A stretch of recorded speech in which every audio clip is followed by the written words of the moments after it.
Okay, ठीक है। Good morning. Good morning sir. आज हम लोग डिस्कस करने वाले हैं the radiations historical consideration and characteristics. तो थोड़ी बहुत रेडिएशन की हिस्ट्री के बारे में हम लोग देखेंगे और रेडिएशन की कैरेक्टरिस्टिक्स क्या है उसके बारे में जानेंगे। ये लेक्चर जो है वो हमने इस बुक से लिया हुआ है, biological effect of radiation, second edition, written by Daniel S Gross, academics press की बुक है, right, and it was published in probably कब का है ये पब्लिकेशन, दिख रहा है कहीं तेरे को? हाँ, 1979 की बुक है, ठीक है। इट इज फ्रॉम 1979 की बुक है, इतनी पुरानी बुक है, राइट। एकेडमिक प्रेस की बुक है और इस बुक से हमने कंटेंट लिया हुआ है, ठीक है। हमारा स्लाइड शुरू हो रहे हैं। The era of discovery, radiations and hazards से। ये स्टोरी जो है वो शुरू कब से हो रही है? ये पहली स्टोरी जो है शुरू हो रही है आपकी 1895 में, जब विल्मन जॉर्ज रॉन्जन, राइट, डिस्कवर्स एक्सरेज। उसके बाद की डिस्कवरी जो हुई वो हेनरी बेक्यूरेल ने क्या किया? She demonstrated the natural phenomenon of natural radioactivity. तो नेचुरल रेडियोएक्टिविटी की डिस्कवरी जो थी वो हेनरी बेक्यूरेल ने करी। तो पहला डिस्कवरी जो था वो 1895 में रॉन्जन ने करी और उसके बाद followed by this Henry Becquerel ने नेचुरल रेडियोएक्टिविटी की डिस्कवरी करी, राइट। और इन लोगों ने जो किया वो बायोलॉजिकल एक्सपेरिमेंट्स किया, मतलब उसमें ह्यूमन, एनिमल और बाकी चीजों को भी इन्वॉल्व करना, तो बायोलॉजिकल एक्सपेरिमेंट्स में आता है। रॉन्जन ने क्या किया? अपने Roentgen saw an image of his bone, image of the bone of his hand by interposing between a vacuum tube and improvised fluorescent screen. So vacuum tube और फ्लोरोसेंट स्क्रीन के बीच में अपना हाथ रख करके उसका इमेज देखा। He saw his image of bone, अपने बोन का, अपने हाथ का जो बोन जो था उसका इमेज देखा उन्होंने, राइट। उनका इंटरेस्ट जो था वो क्या था? फोटोग्राफी में था।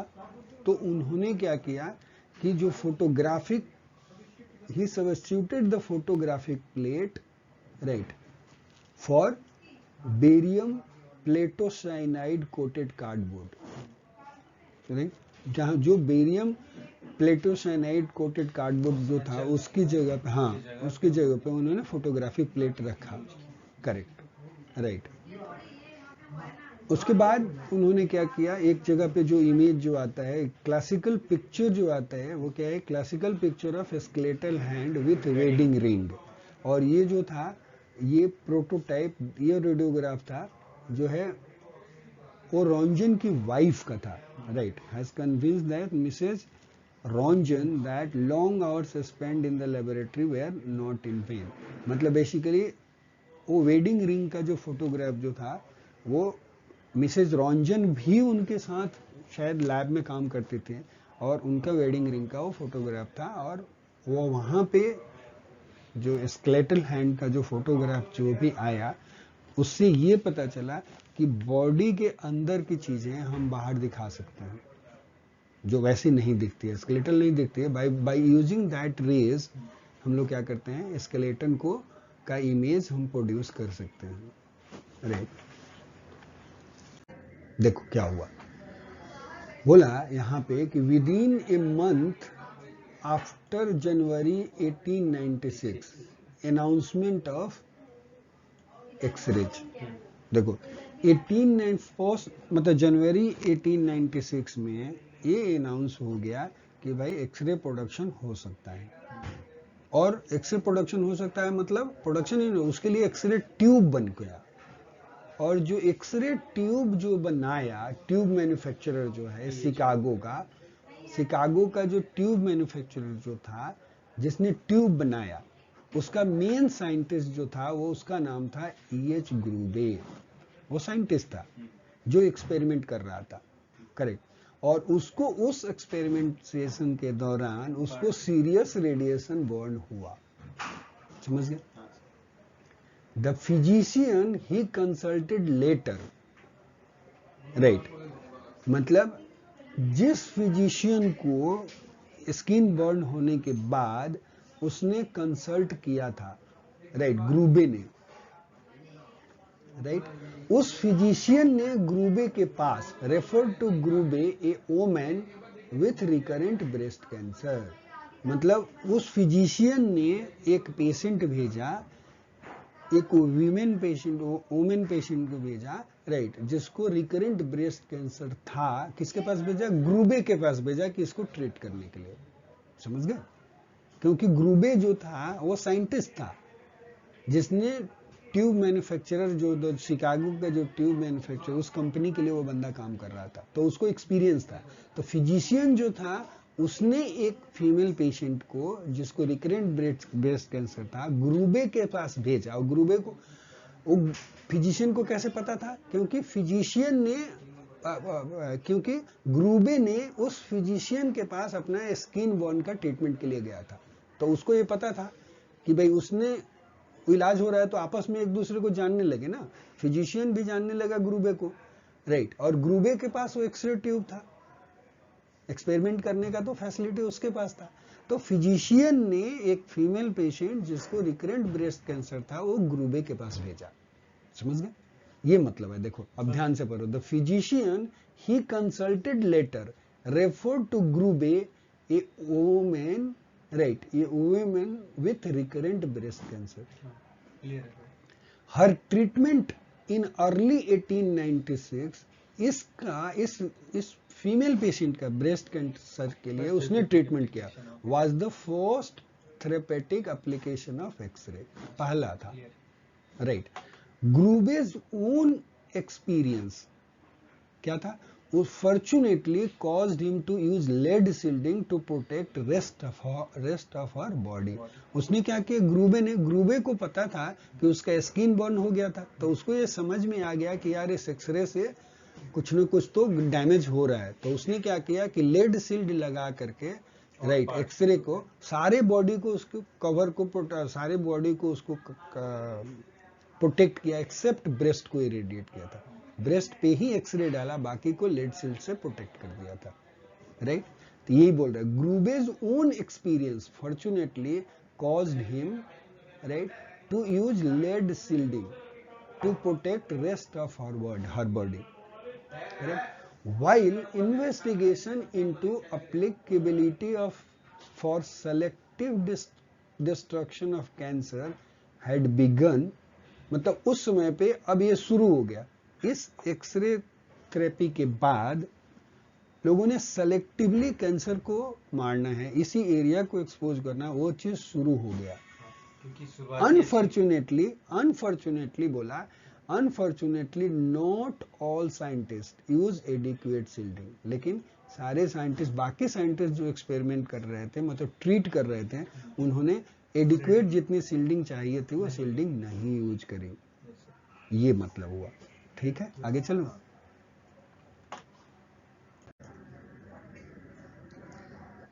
सीएम दिल्ली, ठीक है। One of Edison assistants is believed to have been the first person in United States to die from radiation induced cancer, ठीक है। कौन सा था? CM Dally, one of Edison assistant, जो थॉमस एडिसन का जो असिस्टेंट जो था, is believed to have been the first person in United States to die from radiation induced cancer.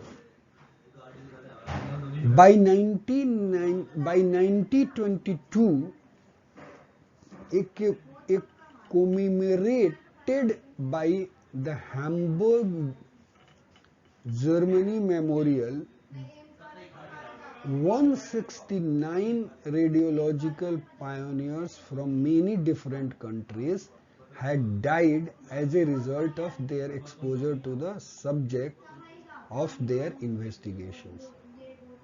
ठीक है, एक्सरे एक बोला यहाँ पे एक मेमोरियल है हैम्बर्ग में, हैम्बर्ग जर्मनी में, जहाँ पे ये चीज कोटेड क्या है, 169 रेडियोलॉजिकल पायोनियर, जिन लोगों ने एक्सरे यूज करा, राइट, जिन्होंने एक्सरे पे डिफरेंट एक्सपेरिमेंट्स किया फ्रॉम डिफरेंट कंट्रीज में, they died as a result of the exposure, their exposure to the subject of their investigation. मतलब जिस आदमी के साथ वो लोग एक्सपेरिमेंट्स कर रहे थे उनको एक्सपोज करने के दौरान, जब उनके ट्रीटमेंट के दौरान जो इनको एक्सपोजर लगा वो लोग मरे. Roentgens habitual use of zinc lined box to shield his experiment evidently protected him from serious consequences of his investigation. Röntgen क्या करते थे, रोंजन का हैबिट था कि जिंक लाइंड बॉक्स वो यूज करते थे टू सील्ड हिज इक्विपमेंट. वो अपने इक्विपमेंट को सील्ड करने के लिए क्या यूज करते थे, zinc lined box, right, to sealed his equipment. उससे क्या हुआ, उनको प्रोटेक्शंस मिला from serious consequences of his investigation. जो वो एक्सपेरिमेंट कर रहे थे वहां से जो एक्सरे निकलता था वो क्या था, जिंक लाइन बॉक्स जो था उसमें एटेन्यूएट हो जाता था, तो इसलिए इनको एक्सपोजर कम लगा, उतना सीरियस डैमेज नहीं हुआ, ऐसा बोल रहा है. करेक्ट, नहीं हुआ मतलब. आगे चलते हैं. Radiation injuries featured also in the early experiences with natural radioactivity. Natural radioactivity के साथ भी लोगों ने क्या देखा कि रेडिएशन इंजुरी हुई. Becquerel burned himself by carrying a sample of uranium in his pocket. ठीक है, Becquerel burned himself by carrying a sample of uranium in his pocket. Both Marie and Pierre Curie received analogous skin burns from radium. ठीक है, Becquerel को कहां से exposure लिया, ही uranium जो था वो अपने पॉकेट में कैरी कर रहे थे, उससे उनको सीरियस बर्न हुआ, राइट. और मेरी एंड पेरियर क्यूरी को भी स्किन बर्न हुआ था फ्रॉम रेडियम से, क्योंकि लोग रेडियम पे काम करते थे. Also both develop leukaemia, although A traffic accident spared Perrier from their slower death experienced by Mary.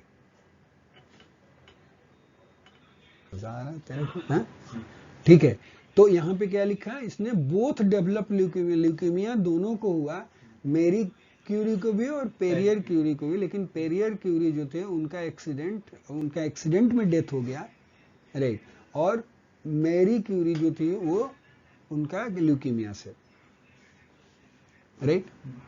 Daughter Irene and son in law Frederic Joliot Curie were ravaged by radiation induced tissue damage. इन लोगों को भी radiation induced tissue damage हुआ था. Daughter, उनकी daughter को इरेने and son in law को Frederick Joliot Curie को भी, राइट, क्या हुआ, रेडिएशन इंड्यूस्ड टिश्यू डैमेज हुआ था. In addition, weakness and debility were a constant complaint of the technicians and assistants in the Curie laboratory. Curie के laboratory में जो लोग काम करते थे उन्होंने, उनके कांस्टेंट कंप्लेन थे, राइट. किस टाइप के कंप्लेन थे, वीकनेस और डेबिलिटी थी. डेबिलिटी क्या होता है सर, ठीक है. Unequivocal evidence that radiation damage had occurred came in later years. मतलब लोगों को उसके बाद लेटर ईयर्स में आगे जैसे से मतलब टाइम बढ़ा, राइट, उनको एविडेंस मिला रेडिएशन डैमेज का. ठीक है. In addition to electromagnetic rays, The discovery of alpha particles and neutron occurred during early 90s. क्या हुआ? In addition to electromagnetic rays, जो एक्सरेज, गामा रेज के बाद discovery of alpha particle and neutrons, ये कब हुआ? अकर ड्यूरिंग अर्ली 90s में, 1900. Biological experiments were begun using human skin, bacteria, plants, invertebrates and rodents. तो क्या किया? बायोलॉजिकल एक्सपेरिमेंट उसके बाद शुरू हो गए, किन लोगों के साथ? ह्यूमन के साथ, right? Human skin, bacteria, plants के साथ लोगों ने काम, इंटरवर्टिब्रेट्स के साथ काम किया, रोडेंट्स के साथ काम किया. ठीक है. By 1906 the fundamental pattern of histological damage was known. ठीक है. 1906 में लोगों ने क्या मिला? उनको पैटर्न ऑफ हिस्टोलॉजिकल डैमेज भी ऑब्जर्व किया, cell damage, right? However for many years basic research in radiation biology was reported in a scattering of specialty journal among the various disciplines including those medically oriented towards diagnostic radiology. The majority of the biologists paid no attention. क्या बोला? कि for many years of basic research, right? Basic research चलते रहे, क्या? किसी radiation के साथ जो बैक्टीरिया, स्किन, प्लांट्स, इंटरवर्टिब्रेट्स और रोडेंट्स पे जो भी एक्सपेरिमेंट जो थे वो तो चलते रहे, लेकिन right, basic research. However for many years of basic research in radiation biology, radiation और बायोलॉजी से रिलेटेड जो थे एक्सपेरिमेंट चलते रहे, and they were reported in, बोला, स्पेशली जर्नल्स, जो स्पेशलिटी जर्नल्स में ये आर्टिकल जो थे छपते रहे, लेकिन वो जो थे वो एक पर्टिकुलर जर्नल में नहीं छपे, अलग अलग जर्नल्स में छपे, स्कैटर रहे. किसी में कोई आर्टिकल इसमें छपा, कोई दूसरे में छपा, कोई दूसरी स्पेशल, कोई तीसरी स्पेशलिटी में छप गया. जैसे मान लो, जैसे रेडिएशन बायोलॉजी के में नहीं छपा, जैसे स्किन वाला था तो मान लो ह्यूमन में छप गया, प्लांट वाला बॉटनी वाले में छप गया, इंटरवर्टिब्रेट वाला किसी तीसरे जर्नल में छप गया. तो आर्टिकल्स तो थे रेडिएशन बायोलॉजी पे, बेसिक रिसर्च हुआ, लेकिन वो स्कैटर्ड थे डिफरेंट डिसिप्लिन्स में. आप समझ रहे कि हर डिसिप्लिन का तो एक अलग, मान लो न्यूक्लियर मेडिसिन का सारा न्यूक्लियर मेडिसिन में छपेगा, और न्यूक्लियर मेडिसिन के लोग भी अलग अलग जर्नल्स में छापने लगे, जो सिर्फ न्यूक्लियर मेडिसिन वाले यूज नहीं करते, बाकी लोग भी यूज करते हैं, तो वो अलग अलग स्कैटर्ड हो जाएगा ना वो इन्फॉर्मेशन. ये बोल रहा है, यही चीज बोल रहा है कि however for many years basic research in radiation biology was reported in a scattering of a specialty journal, right, among the various disciplines including those medically oriented towards diagnostic radiology. उस जर्नल में, मतलब including those बोला है कि कुछ journal जो थे वो जो डायग्नोस्टिक रेडियोलॉजी से रिलेटेड जर्नल थे उनमें भी छपे, यही बोला, इंक्लूडिंग बोला. दूसरा उसके बाद क्या बोलते हैं? The majority of the biologist, लेकिन फिर भी बहुत सारे बायोलॉजिस्ट लोगों ने भी इसके ऊपर ध्यान नहीं दिया कि रेडिएशन का और बायोलॉजी से जो रिजल्ट आ रहे हैं, स्किन बर्न हो रहा है या हेल्थ हजार्ड हो रहा है, उसके ऊपर उतना ध्यान नहीं दिया. ये 1906 की बात है. फिर इन 1927 क्या हुआ? Convincing evidence of gene mutation introduced a theme which predominated during 1930s. ठीक है. 1927 में जीन म्यूटेशंस देखा गया कि जो रेडिएशन से जीन का भी म्यूटेशन होता है, विच प्रीडोमिनेटेड ड्यूरिंग 1930s, जो 30s के एरिया में वो प्रीडोमिनेंट रहा. But sustained general interest in radiobiology was an aftermath of a atomic explosion of 1945। लेकिन 1945 के बाद जब हिरोशिमा नागासाकी में एटॉमिक एक्सप्लोजन हुआ, उसके बाद उसके बाद से लोगों का सस्टेन्ड इंटरेस्ट है रेडिएशन बायोलॉजी में, कि रेडिएशन का हार्मफुल इफेक्ट हो सकता है, और उसके ऊपर लोग काम कर रहे हैं। ठीक है, हिरोशिमा नागासाकी के बाद है। Full appreciation of even the genetic investigation was delayed until after this event. Genetic mutation लोगों को पता था कि जीन लेवल पे भी चेंज हो रहा है, लेकिन तब तक वो लोग उतना ध्यान नहीं दिए, बहुत सारे लोग उस फील्ड में काम नहीं करे। लेकिन जब 1945 का में एटॉमिक एक्सप्लोजन हुआ, उसके बाद लोगों के इंटरेस्ट जो है उधर की तरफ गए। ठीक है, although Müller reported his successful induction of mutation in 1927, it was not until 1945 and it was not until 1946 that public recognition came with the award of the Nobel Prize. So ये क्या, मूलर जो था, Müller ने report किया genetic mutation जो है वो induce हो सकता है, वो किया 1927 में। लेकिन इसका पब्लिक रिकॉग्निशन इनको तब मिला जब इनको नोबेल प्राइज मिला 1946 में इसी काम के लिए। देखो यहाँ पे इसने क्या बोला कि एक्चुअल जो इंपॉर्टेंट इंफॉर्मेशन जो है वो ये है, यहाँ पे कलर ले लीजिए सर। हाँ,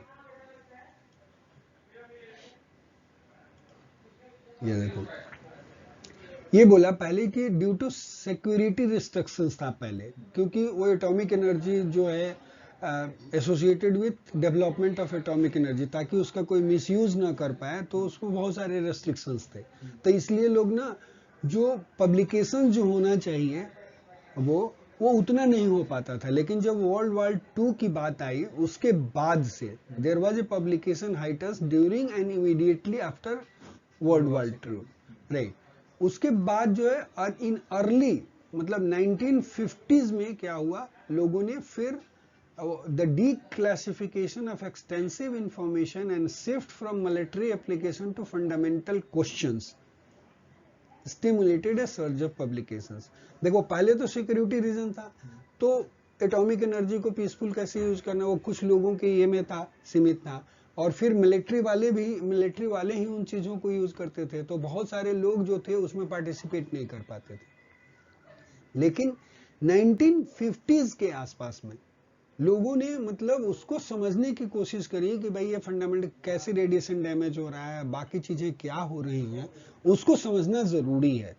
तब जाकर के पब्लिकेशंस जो है बढ़ने लगे, लोग उसमें इंटरेस्टेड हुए, फंडामेंटल क्वेश्चंस पे आ गए कि भाई होता कैसे है, क्या मैकेनिज्म है, कैसे वो डैमेज हो रहा है बॉडी के किसी भी पार्ट में। तो वही बात बोल रहे हैं कि shift from military application to fundamental questions stimulated a surge of publications. उस समय पे क्या हुआ, दिस इंक्लूडेड सिंपोजिया, लोगों ने कंडक्ट किया, राइट, एडिटेड कंपोडिया मतलब बुक्स छापे, जहां से सारे रिसर्च पेपर को, पहले के जितने भी चीज हुए थे रिसर्च पेपर, उसको सबको कंपाइल करके बुक फॉर्म में निकाला। ठीक है, उसके बाद क्या किया, न्यू जर्नल्स वेयर फाउंडेड, फिर लोगों ने जर्नल्स बनाना शुरू किया कि भाई आप जर्नल में छापोगे। वहीं पे बोल रहा है फिर रेडिएशन रिसर्च जो है फर्स्ट अपीयर कब हुआ, 1954 में एक जर्नल आया, कौन सा, रेडिएशन रिसर्च, ये जर्नल का नाम है। ठीक है, रेडिएशन रिसर्च जो जर्नल जो आया वो कब आया, 1954 में आया। And the international journal of radiation biology जो आया वो 1959 में आया, करेक्ट। रेडिएशन बॉटनी जो आया वो 1961 में आया, राइट, जिसको अब रेडिएशन बॉटनी नहीं है, उसका नाम जो है वो हो गया है environmental and experimental botany.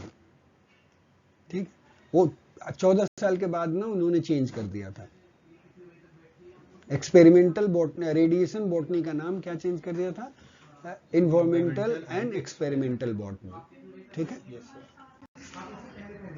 During the 1950s, discoveries were made in other areas, particularly microbiology, which led to important progress in radiation biology during 1960s. ये क्या बोला?